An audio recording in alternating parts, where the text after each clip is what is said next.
paz do Senhor, irmãos, a paz do Senhor a todos. Obrigado por estar aqui. Eu agradeço a Deus, agradeço aos pastores também por me permitirem estar aqui. Então, no caso de hoje, temos uma lição para os adolescentes.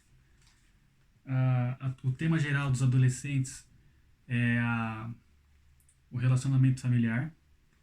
Então, todas as lições, de algum modo ou outro, vão estar ligados a esse tema geral. E no caso de hoje, a nossa lição é de número 9, sobre Samuel, o jovem sacerdote. Essa lição veio depois daquela que fala sobre José e seus irmãos, lição número 8. Bom, então, para não demorar muito, vou ler aqui o nosso versículo-chave, né, para introduzir aí a base da nossa lição de hoje. Porém, começa assim já com porém. Porém, Samuel ministrava perante o Senhor, sendo ainda mancebo, sendo jovem, vestido com um éfode de linho. Éfode é um traje especial, um traje sagrado que os sacerdotes usavam, né, para rituais sagrados. Então, só os sacerdotes usavam os éfodes, e o Samuel, já jovenzinho, já tinha o seu éfode de linho. É interessante que esse versículo, aliás, essa lição, ela é interessante para você, adolescente, porque ela toca em um tema que é especialmente pertinente para a idade da adolescência, que é a identidade. Claro que todas as idades, todos nós nos relacionamos com esse tema da identidade. Mas o adolescente, acho que de forma especial, porque ele começa a consolidar a sua identidade nessa etapa da sua vida. Bom, objetivo da lição: saber que o cristão deve ser perseverante na oração e obediente a Deus e aos pais. O tema também da obediência e da relação entre autoridade e subordinado é algo muito forte, muito presente, não só na humanidade, mas na nossa época é algo que está em crise. Bom, ponto de partida. Nos dias de Samuel, a vida espiritual da nação de Israel estava em declínio. Havia trevas no sacerdócio, e o povo precisava de alguém que intermediasse a sua comunicação com Deus. Os filhos do sacerdote Eli eram ímpios, sem fidelidade ao sacerdócio. Eli estava quase cego, e o Senhor não se manifestava mais em visões. A lâmpada de Deus, uma referência à sua presença no meio do povo, apagava-se no templo. Consagrado ao Senhor desde o ventre materno, o jovem Samuel cresceu no templo. Ele substituiu Eli e foi um dos grandes profetas da história de Israel. Né? Então, em um breve contexto, né, que a gente vai entrar em mais detalhes, mas acredito que muitos de vocês, adolescentes, conhecem essa história. Samuel, filho de Ana, aquela mulher que perseverou muito em oração para que tivesse um filho. Por muito tempo, ela, a esposa de Eucana, ela não deu filhos ao seu marido. E por isso ela foi humilhada pela outra, né? Pela outra esposa do seu marido. Naquela época era comum que o homem tivesse mais de uma esposa. E a Ana, ela era aquela que não tinha filhos, então acabou ficando, vamos dizer assim, excluída, né? Ela acabou sendo marginalizada pela própria esposa, outra esposa do seu marido. Bom, então, depois de muita oração, Deus concede a ela o seu tão desejado filho, Samuel, e ela, em um gesto de gratidão a Deus, ela dedica o seu filho ao Senhor, ou seja, ela leva Samuel para o templo e deixa ele ali. Então, praticamente, Samuel, desde pequeno, como gratidão, depois que ele desmamou, ele foi deixado ali no templo e cresceu no templo, sob os cuidados de Eli, que era o sacerdote, né? Então, o sacerdote do templo. Então, Eli, ele foi uma espécie de orientador sacerdotal para Samuel, que em algum momento substituiu, né? Entrou no lugar de Eli enquanto sacerdote do povo de Israel. É um tema interessante porque esse tema da obediência ele é muito. Ele realmente tem algumas facetas que são legais aqui para a gente estudar.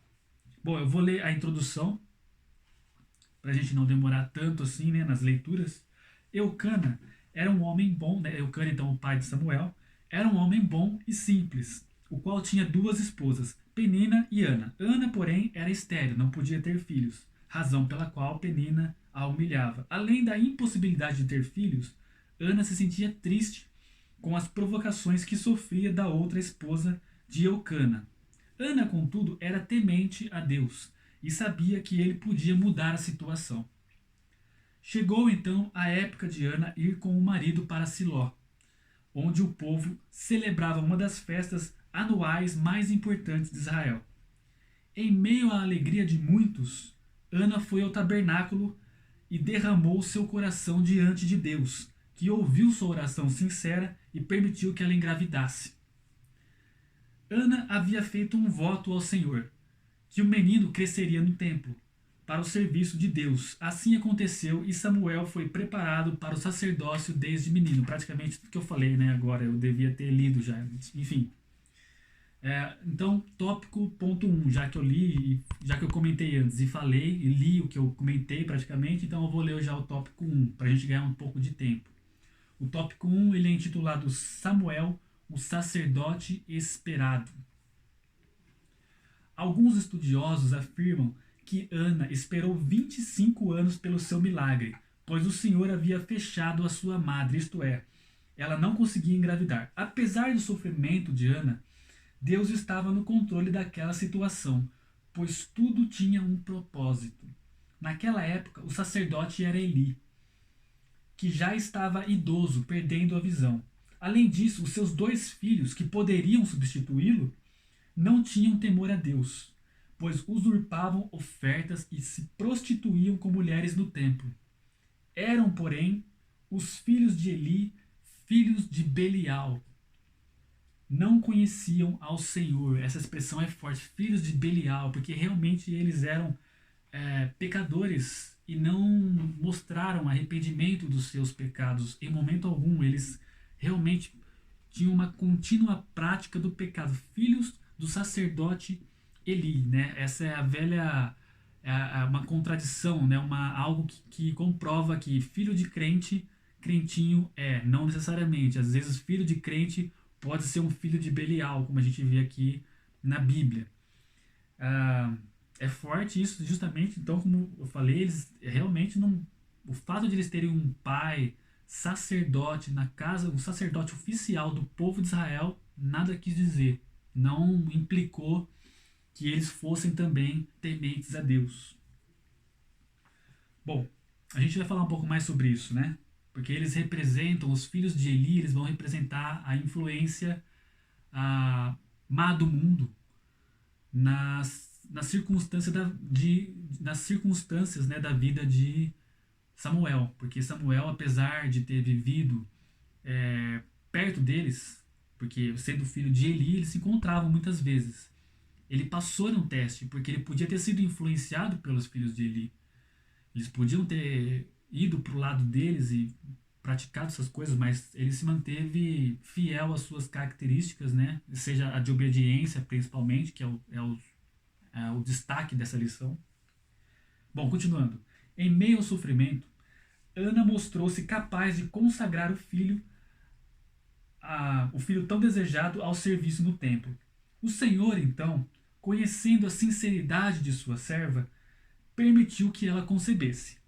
Logo que Samuel foi desmamado, Ana cumpriu seu voto e levou o menino para o templo, onde ele foi dedicado ao Senhor. Samuel já ministrava usando um éfode de linho. Todos os anos, sua mãe ia ao templo levando uma túnica de linho feita especialmente para ele. Samuel foi introduzido no templo antes que a lâmpada de Deus se apagasse, ou seja, entre o período da madrugada e do amanhecer.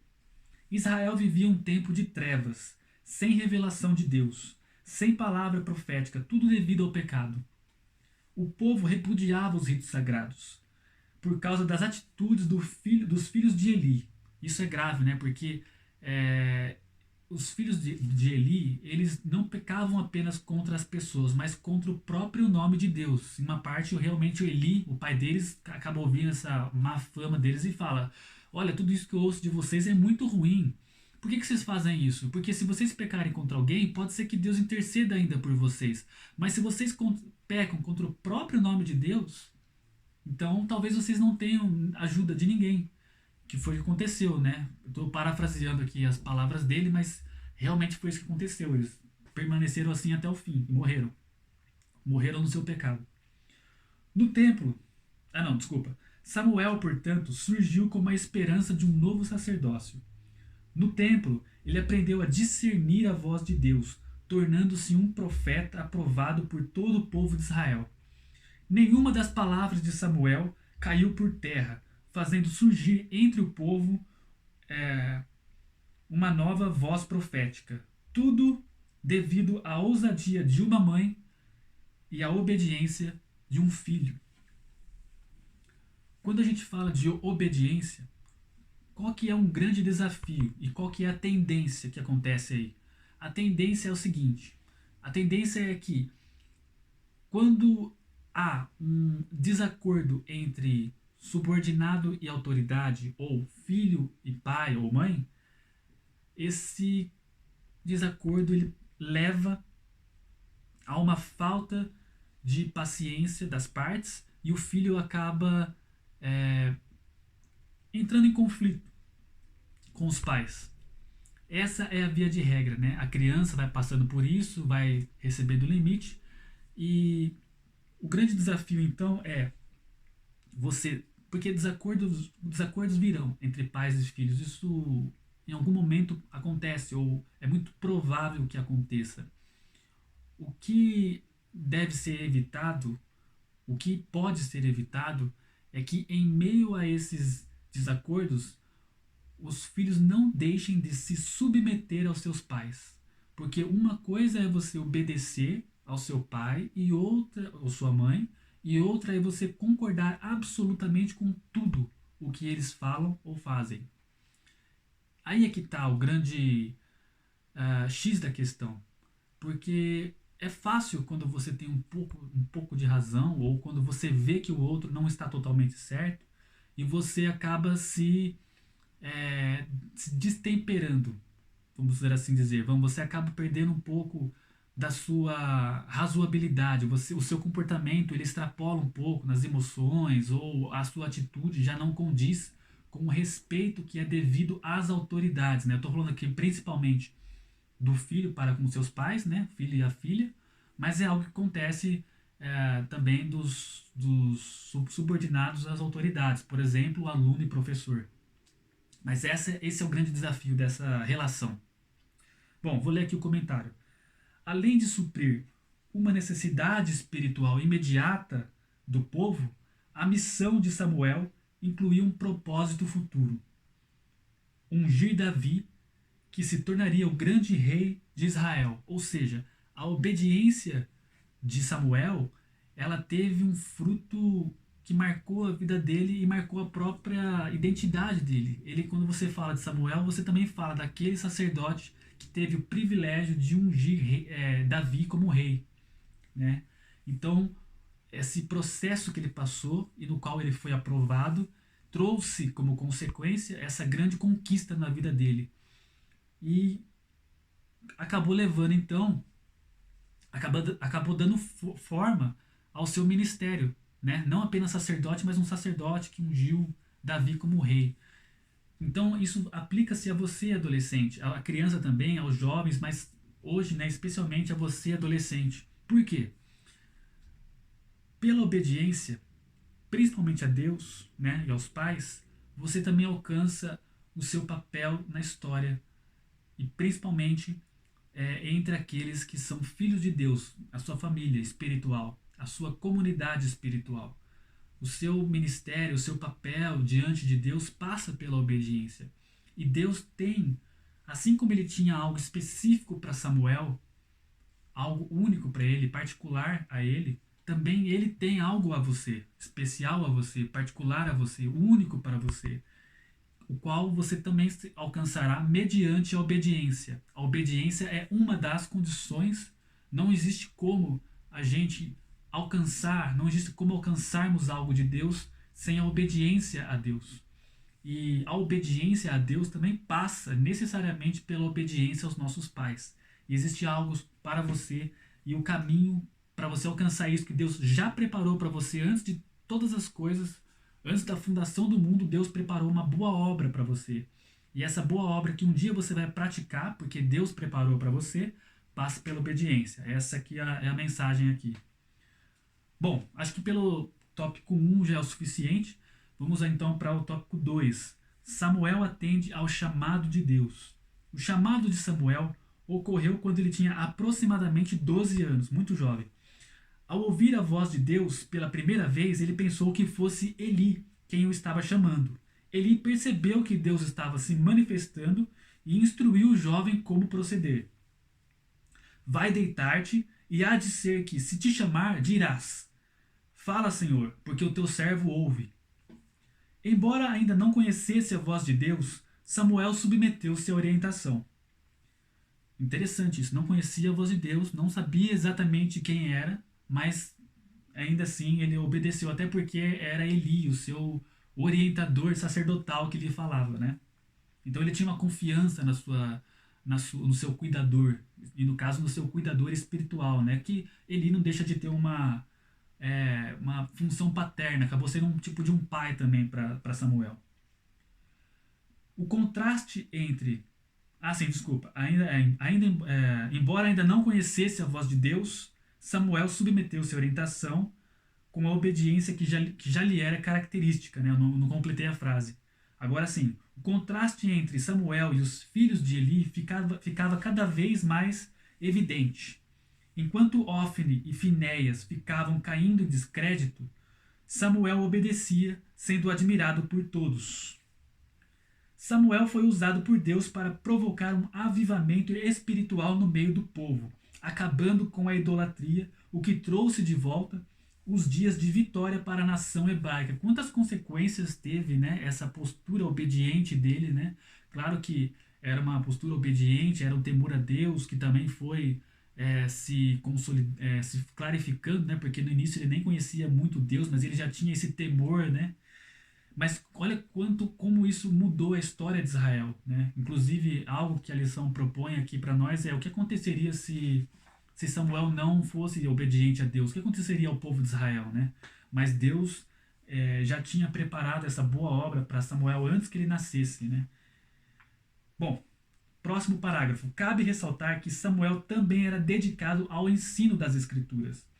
Como conhecia o caráter dos filhos de Eli, ele simplesmente os evitava, pois o bom servo de Deus não se detém com os pecadores. E isso é um grande desafio realmente, especialmente para o adolescente, porque como vocês estão ainda numa fase em que é mais forte essa necessidade de se sentir pertencente a um grupo, ou ainda, vocês ainda estão em um momento em que se sentem muito vulneráveis quando são rechaçados, excluídos por algum grupo.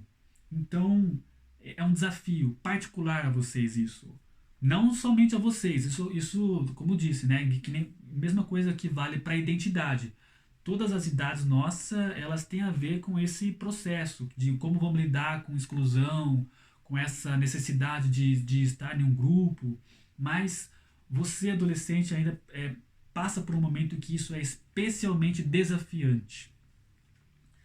E é um grande desafio porque também pelo fato de que muitas pessoas são legais, elas são pessoas que provocam em nós uma genuína vontade de estar com elas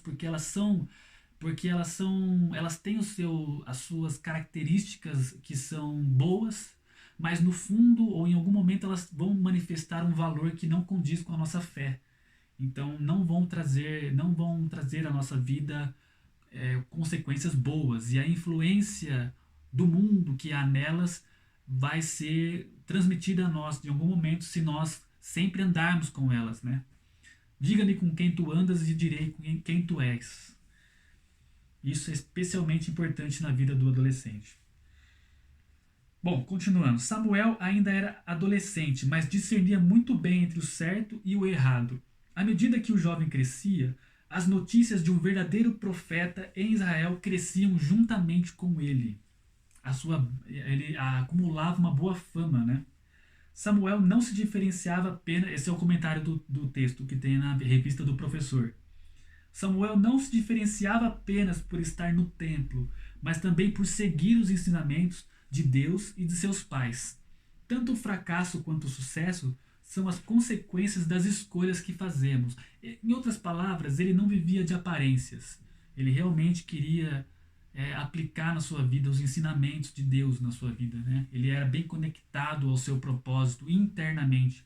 Porque o que eu quero dizer com internamente? Às vezes nós seguimos as coisas, mas por uma necessidade externa, ou seja, por pressão social, por conveniência, tudo menos o real sentido que algo tem nas nossas vidas. Às vezes nós fazemos isso, muitas vezes nós fazemos isso.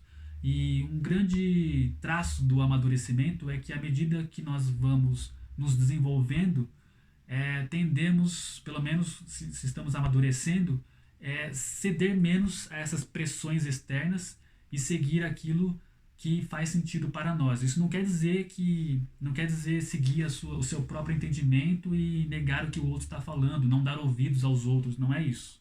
Mas esse é um assunto que já extrapola um pouco a nossa lição, né? Não dá para aprofundar tanto nisso. Bom, vamos partir então para o nosso tópico 3, o último tópico, o poder da oração. A oração de Ana mudou a história de sua vida e do povo de Deus. Foram longos anos de perseverança, suportando as provocações de Penina, né, a esposa do seu marido Eucana. Os frutos colhidos por Ana, porém, são evidentes. Ninguém jamais soube o nome dos filhos de Penina, nem tirou deles nenhuma boa orientação para a vida cristã. Por outro lado, Samuel teve o seu nome eternizado nas Escrituras, bem como Ana, cuja vida e fé tem servido de estímulo para muitas mães ao longo do tempo. Ela se tornou um verdadeiro exemplo, né, ao longo da história. Esse é o resultado alcançado por quem deposita em Deus, pela oração, o seu futuro. Salmo 16, 5. Ana entoou um cântico de gratidão ao Senhor, declarando: Até a estéril teve 7 filhos, e a que tinha muitos filhos enfraqueceu, né? Ocorreu uma grande reviravolta, né, nessa história. A que estava por cima ficou por baixo, e a que estava embaixo ficou por cima. Deus faz muito isso. Isso significa que, ao cumprir o seu voto com Deus, Ana foi agraciada com mais filhos. Deus se agrada daquele que sacrifica o que lhe é valioso, como bem disse Davi ao declarar que não ofereceria a Deus aquilo que nada lhe custasse. Esse princípio é muito importante, né? Você dá algo a Deus que é valioso para você. Numa perspectiva natural, carnal, isso talvez pareça, muitas vezes aos nossos olhos, algo meio que ruim, desagradável, mas quando a gente tem em vista algo maior em nossas vidas, algo que realmente tem um sentido profundo para nós, então nós de bom grado nós abrimos mão de nossos interesses mais imediatos e a gente em prol daquilo que a gente considera ser maior. Isso pode ser visto mesmo em situações mais simples. A própria mãe pelo seu filho, ela abre muitas vezes mão de seu conforto para suprir alguma necessidade do seu filho. Isso é comum. E à medida que nós vamos amadurecendo, nós também vamos fazendo isso em prol de várias coisas nas nossas vidas. E principalmente em prol de Deus. Em última instância, essa é a luta do espírito contra a carne, né? Abrir mão, você não ceder aos interesses da carne e em prol do espírito, né? É uma renúncia também. Ana entoou um cântico de gratidão ao Senhor, declarando: Até a estéril teve. Ah, não, essa parte já li, né? É verdade, desculpa. Tô perdido aqui.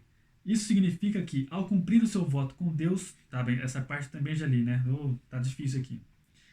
Atitudes, agora sim.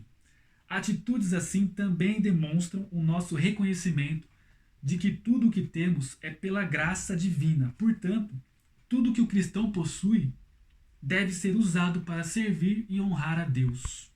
Samuel, desde menino, era responsável e comprometido com a sua missão. Ele cresceu investindo tempo para aprender, colocar em prática e ensinar as coisas de Deus. O seu exemplo deve ser seguido ainda hoje. Um tempo em que muitos adolescentes e jovens rejeitam os ensinamentos das Escrituras. Ana buscou o seu milagre pela oração e foi ouvida. Ela perseverou, mesmo sem saber que tudo fazia parte de uma ação divina. Deus a preparou para conceber Samuel, o seu escolhido.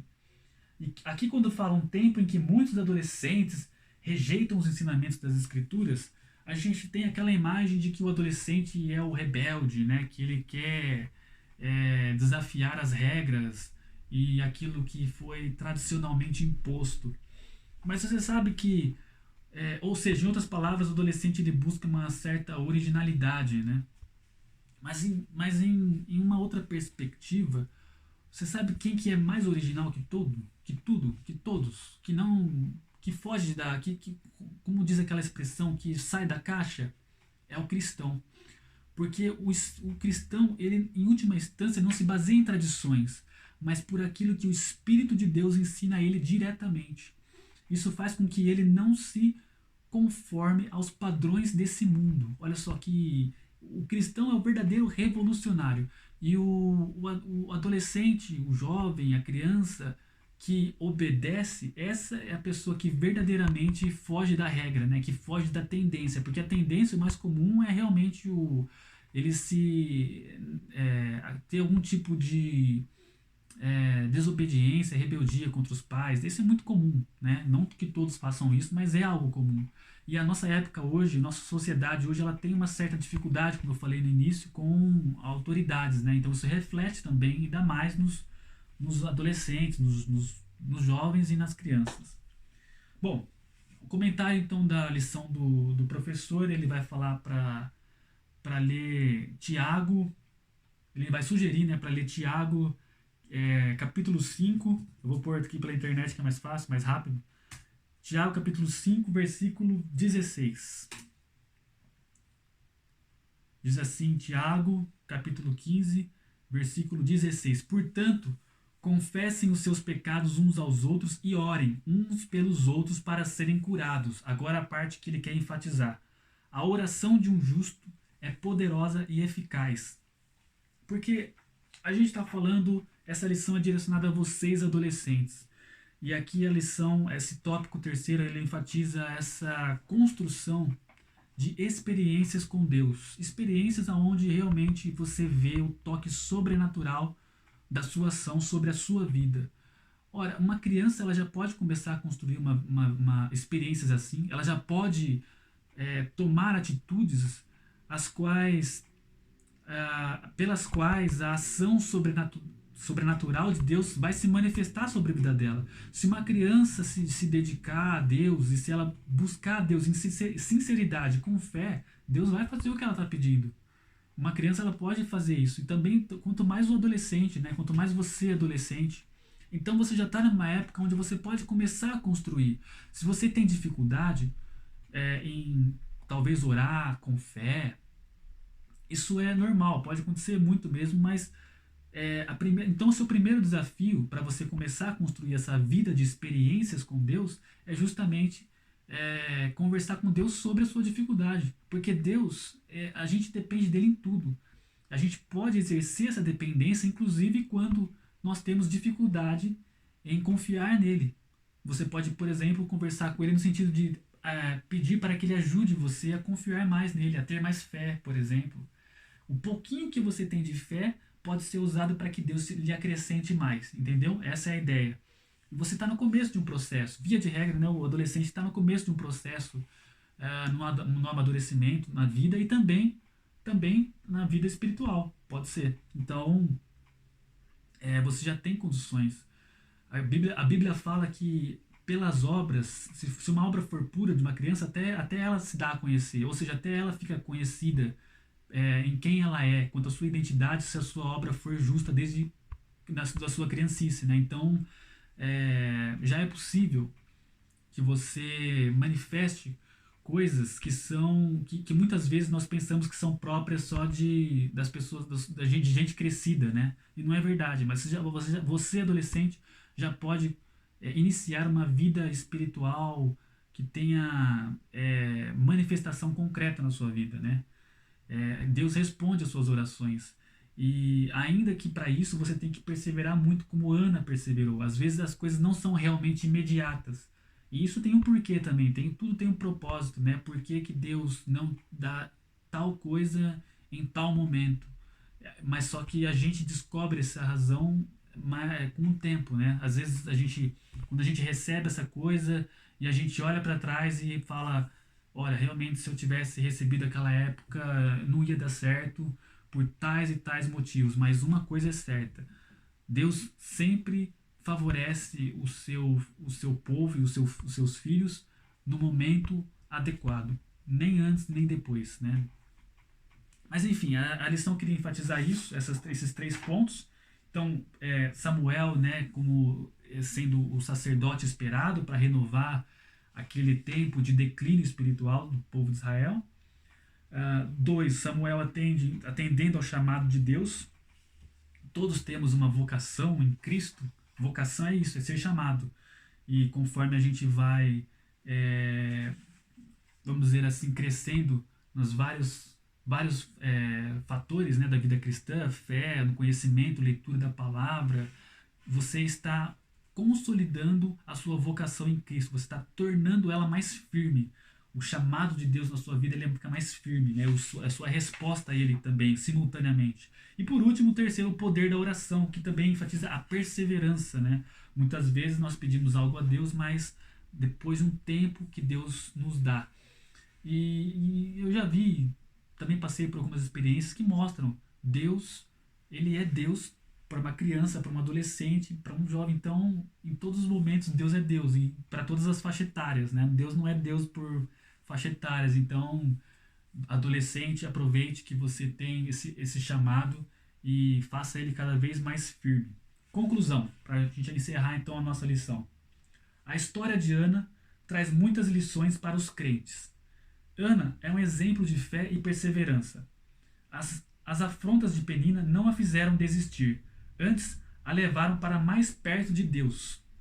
Persevere na presença do Senhor e Ele responderá às suas petições. Antes de tudo, fica na presença de Deus, aprenda a se alegrar na presença dEle, a desfrutar da presença dEle. Esse é o essencial, é o fundamental, e o resto vai vir. Né? É o Salmo 37, versículo 4. Deleita-te no Senhor e Ele atenderá os desejos do seu coração.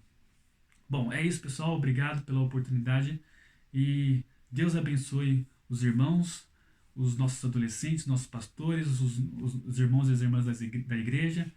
Fiquem com Deus e até a próxima.